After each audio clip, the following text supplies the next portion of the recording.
Sabe aquela sensação? A gente lê, estuda, acha que entendeu tudo, mas aí, na hora de explicar para alguém ou até para si mesmo, dá um branco, a gente trava. Essa frustração é um sinal bem claro de que talvez o conhecimento não esteja tão firme assim. Pois é, vamos mergulhar fundo e descobrir um método que resolve isso de uma vez por todas. E a chave para tudo isso está nessa frase aqui, uma ideia poderosíssima do físico Richard Feynman, que, aliás, ganhou um prêmio Nobel. Isso aqui não é só uma frase de efeito, não. É a base, o fundamento de uma das técnicas de aprendizado mais eficazes que existem.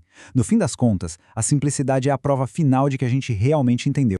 O grande problema que o Feynman percebeu é o que ele chamava de ilusão do conhecimento. Sabe o que é? É quando a gente confunde o simples fato de reconhecer uma informação com a capacidade de usar essa informação de verdade. Decorar só engana a gente. O que liberta mesmo é compreender.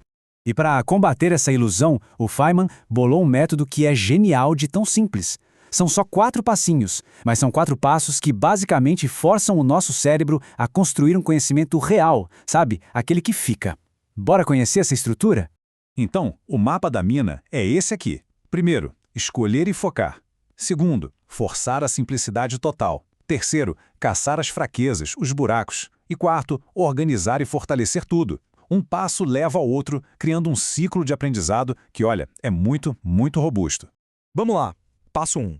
O pulo do gato aqui é ser específico. Não adianta nada querer abraçar o mundo e tentar aprender probabilidade de uma vez só. É muita coisa. É a receita para o fracasso. O segredo é ser cirúrgico. Pega um conceito bem específico, tipo teorema de Bayes, e foca nele até dominar. Depois, a gente parte para o próximo. Agora o passo 2, que para mim é o coração da técnica. A ideia é tentar explicar aquele conceito, mas da forma mais simples possível, como se fosse para uma criança de 8 anos. Olha só a diferença. Usar um jargão como processo bioquímico autotrófico soa inteligente, mas pode só estar mascarando o que a gente não entendeu de verdade. Agora, se a pessoa consegue falar plantas usam a luz do sol para fazer a própria comida, pronto. Isso exige clareza e mostra que ela pegou o essencial. E aí que a mágica acontece. Quando a gente tenta explicar de forma simples, é aí que os buracos no conhecimento aparecem, piscando em neon. Então o ponto crucial é esse: identificar exatamente onde a explicação trava, onde a gente hesita, em que parte a coisa fica confusa. Esses são os pontos exatos que precisam de mais estudo, de forma super direcionada. E chegamos ao quarto e último passo: refinar e simplificar. Depois de tapar os buracos, a gente reescreve a explicação. E aqui, as analogias são uma ferramenta poderosíssima. Olha que genial esse exemplo da inflação. Falar de poder de compra é meio abstrato, mas comparar com o celular perdendo bateria, pá, o conceito se torna intuitivo na hora. É incrível o poder de uma boa analogia. Outro exemplo clássico: corrente elétrica. É algo difícil de visualizar, mas a gente pensa nela como água correndo dentro de um cano, pronto, tudo fica mais claro. Essa simplificação elegante conecta o conceito novo com algo que a gente já conhece do dia a dia. Ok, o método parece até simples demais para ser verdade, né? Mas a eficácia dele tem uma base muito sólida na ciência cognitiva. Vamos entender rapidinho por que ele funciona tão bem. A grande pergunta é: por que esse esforço de explicar de forma simples ativa o cérebro de um jeito muito mais eficaz do que só reler o material 1000 vezes? A resposta está no jeito como o nosso cérebro constrói o conhecimento de verdade.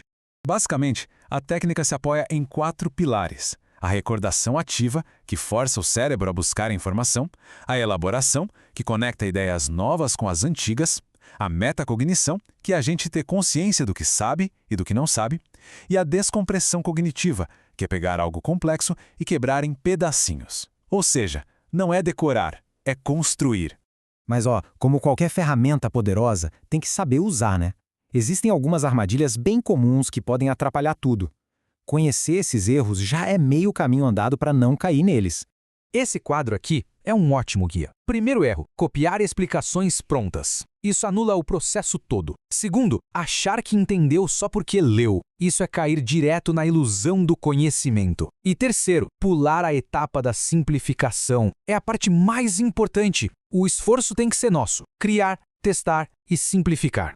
E aqui vai uma dica de ouro para um uso mais avançado. O ideal é construir um aprendizado em camadas. Começa com uma explicação super simples, a base de tudo. Quando ela estiver sólida, aí sim adiciona uma camada de detalhes técnicos. Depois conecta com outros temas e assim a gente cria um modelo mental profundo e super fácil de acessar. Com o método e a ciência bem entendidos, vamos para a parte mais importante, a aplicação prática. Como usar isso para ter uma vantagem real nos estudos e na vida? Para quem estuda para concursos, por exemplo, o potencial é imenso. Imagina só explicar uma lei complexa usando uma situação do cotidiano, ou transformar uma teoria de administração num exemplo prático de uma empresa que a gente conhece, ou até explicar uma regra gramatical como se estivesse ensinando alguém. A retenção do conteúdo simplesmente dispara.